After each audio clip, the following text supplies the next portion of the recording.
Hello, नमस्ते। कैसे हैं आप लोग? स्वागत है हमारे चैनल पर। तो होली की हार्दिक शुभकामनाएं आप सभी लोगों को। और हमारा क्वेश्चन नंबर 27 है। और साथ ही साथ आपको इन्फॉर्मेशन दे दें कि हमारे चैनल पे 3-3.5 हज़ार लगभग क्वेश्चंस जो हैं हो चुके हैं, हमारे चैनल पर उपलब्ध हैं। तो आप इसे फ्री ऑफ कॉस्ट जो है रिवीजन क्लास कर सकते हैं, सिर्फ अपना डाटा का प्रयोग करके। तो जो भी स्टूडेंट जो है कामकाजी हैं और वो हमारे चैनल से जुड़ सकते हैं और अपना रिवीजन कर सकते हैं। ठीक है, आप लोग ज्वाइन अवश्य करें और रिवीजन करें। क्वेश्चन नंबर 27 है, भारतीय ग्रामीण समाज में ग्रामीण विकास कार्यक्रमों के परिणाम स्वरूप निम्नलिखित में से कौन सी सर्वाधिक अवांछित स्थिति उत्पन्न हुई है? 4 ऑप्शन है। ए ऑप्शन है विकृषकीकरण और आत्महत्याएं, बी ऑप्शन है विकृषकीकरण, सी ऑप्शन है कृषकों की समृद्धि, डी ऑप्शन है कृषकों के बीच आत्महत्याएं। तो इसका करेक्ट ऑप्शन क्या होगा? तो भारतीय ग्रामीण समाज में जो ग्रामीण विकास कार्यक्रम जो चलाए गए भारत सरकार द्वारा, उसके परिणाम स्वरूप जो है सर्वाधिक अवांछित स्थिति क्या हुई कि ग्रामीण विकास कार्यक्रमों के परिणाम स्वरूप जो है सर्वाधिक अवांछित स्थिति उत्पन्न हुई विकृषकीकरण और आत्महत्याएं। ठीक है, तो क्वेश्चन नंबर 27 का ए ऑप्शन हमारा यहाँ पर करेक्ट हो जाएगा।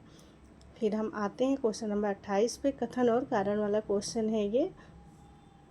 अभी कथन ए है कि लिंग भूमिकाएं जैविक रूप से निर्धारित होने के बजाय सांस्कृतिक रूप से प्रभावित होती हैं। कारण क्या दिया गया है? लिंग की सांस्कृतिक संकल्पना मानव गुणवत्ता की पूरी सीमाओं को पुरुषत्व और नारीत्व के दो प्रतिकूल क्षेत्रों और उनके प्रतिकूल व्यवहारों में विभाजित करती हैं।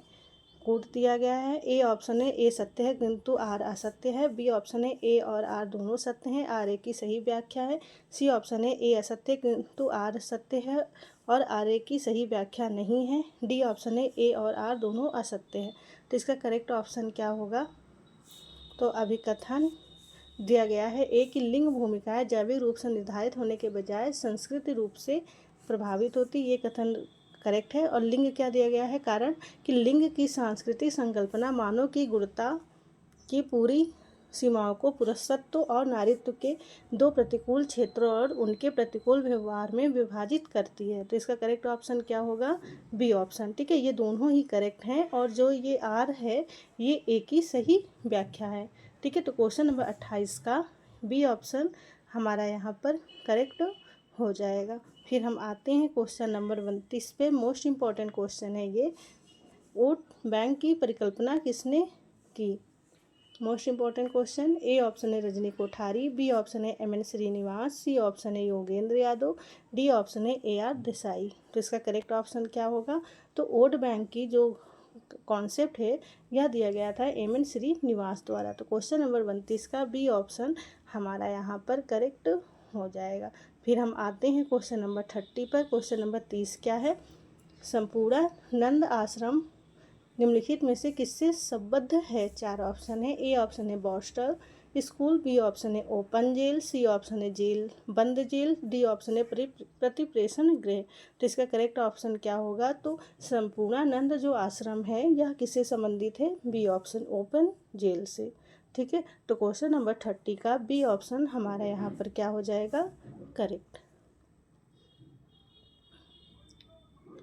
फिर हम आते हैं 31 पर। क्वेश्चन नंबर 31 क्या है? निम्नलिखित में से कौन सा उपागम गरीबी उन्मूलन, कल्याण और निष्पक्षता पर तैयार कार्यक्रमों को सम्मिलित करता है? ए ऑप्शन है विकास में महिलाएं, बी ऑप्शन है महिलाएं और विकास, सी ऑप्शन है लिंग और विकास, डी ऑप्शन है महिलाएं पर्यावरण और विकास। तो इसका करेक्ट ऑप्शन क्या होगा? तो निम्नलिखित में से कौन सा उपागम जो गरीबी उन्मूलन, कल्याण और निष्पक्षता पर तैयार कार्यक्रमों को सम्मिलित करता है? तो इसका करेक्ट ऑप्शन हो जाएगा ए ऑप्शन। ठीक है, विकास में महिलाएं जो हैं गरीबी उन्मूलन, कल्याण और निष्पक्षता पर तैयार कार्यक्रमों को सम्मिलित करता है। तो क्वेश्चन नंबर 31 का क्या करेक्ट ऑप्शन होगा? A option. फिर हम आते हैं क्वेश्चन नंबर 32 पे। क्वेश्चन नंबर 32 क्या है? मोस्ट इम्पोर्टेंट क्वेश्चन है।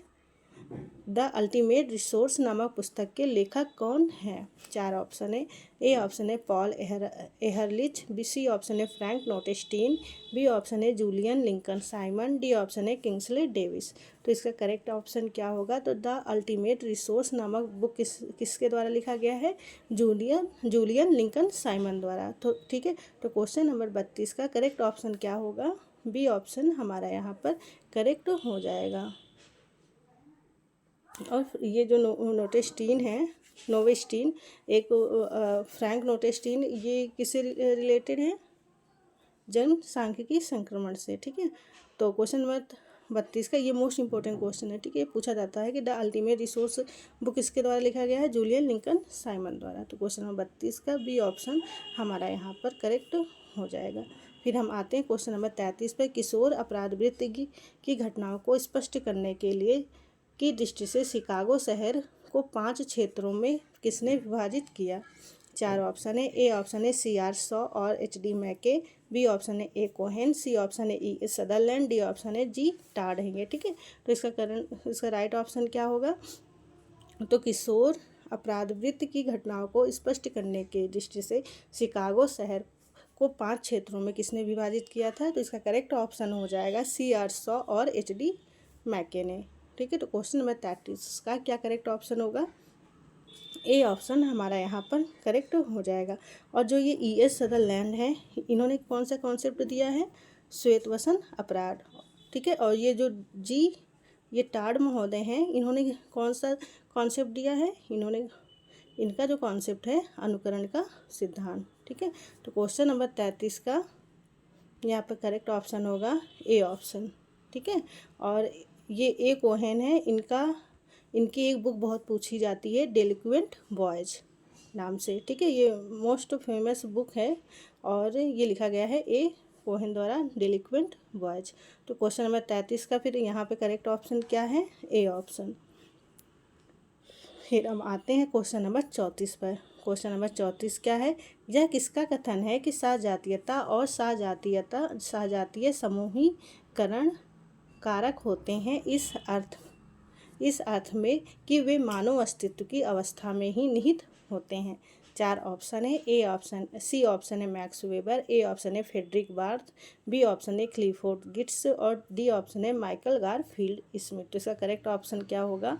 तो ये जो है ये ABCD वाला ऑप्शन थोड़ा सा इधर उधर हो जाता है, लेकिन आप लोग जो है ऑप्शन में जो दिया गया है नाम, जो जिसने कॉन्सेप्ट दिया है, नाम, थिंकर, रिटन राइटर, इन लोगों को हमेशा याद करें।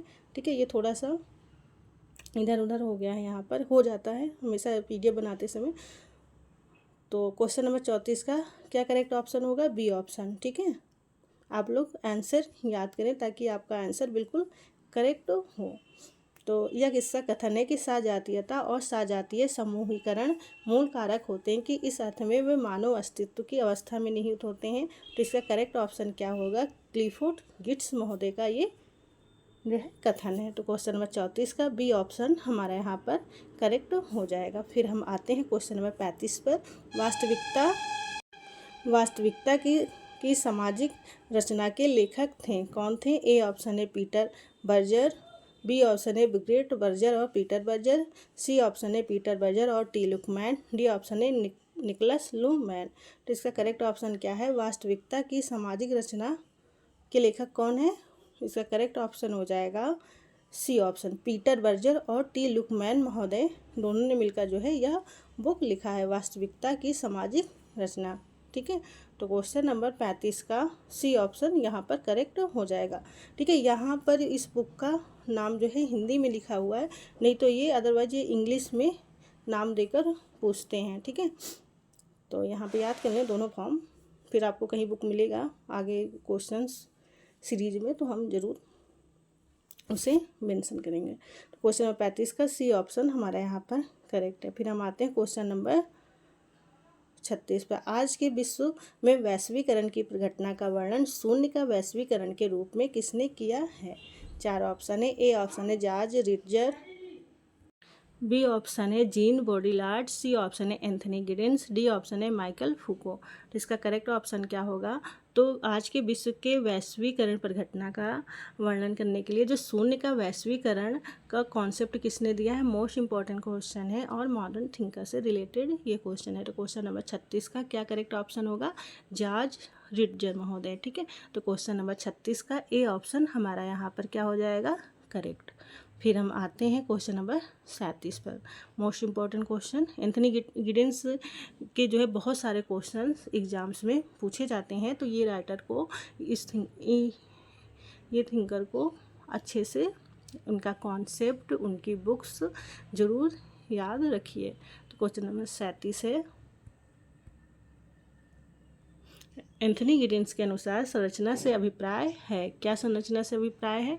ए ऑप्शन है मानव जीवन का रूप और आकार, बी ऑप्शन है मानव कार्यों से भिन्न या बाहर है, सी ऑप्शन है समय और स्थान में अपने आप में मौजूद रहता है, डी ऑप्शन है बाधित करना और सक्षम करना। तो इसका करेक्ट ऑप्शन क्या होगा, एंथनी गिडेंस के अनुसार जो संरचना है इसका क्या अभिप्राय होता है, बाधित करना और सक्षम करना। ठीक है, तो क्वेश्चन नंबर 37 का डी ऑप्शन हमारा यहाँ पर करेक्ट हो जाएगा।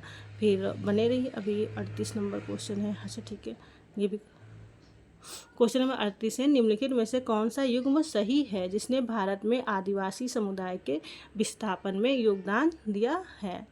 ये 5 जो है कारण है जिसके कारण जो भारत में आदिवासी समुदाय है इनका क्या हुआ है, विस्थापन। ठीक है, और इसे कूट में भरना है।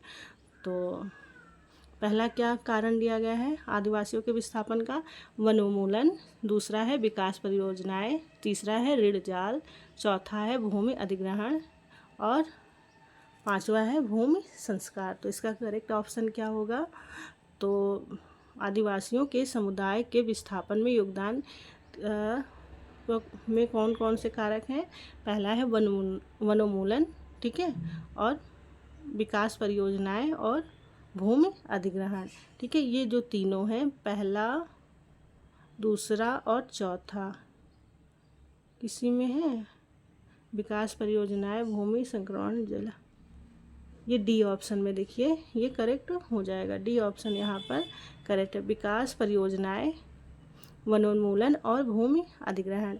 ये इन कारणों ने सबसे ज़्यादा जो है भारत के आदिवासियों के विस्थापन में योगदान दिया है। ठीक है, तो जो क्या बोलते हैं, एक और क्वेश्चन इसी क्वेश्चन से रिलेटेड आता है कि भारत में जो आदिवासी हैं, ये तो 3 कारण आपको यहाँ पे पता चल गया कि कौन कौन से कारण हैं विस्थापन के, वनोन्मूलन, विकास परियोजनाएं और भूमि अधिग्रहण। और एक क्वेश्चन और पूछा जाता है कि कौन से कारण में जो है सबसे ज़्यादा विस्थापन होता है, किस कारणवश, और किसमें न्यूनतम विस्थापन होता है। ठीक है, तो सबसे ज़्यादा जो विस्थापन होता है किस कारणवश, एक बांध जब बनाया जाता है तो उसमें जो है लोगों का सबसे ज़्यादा विस्थापन होता है। ठीक है, बांध के कारण। और न्यूनतम विस्थापन कब होता है,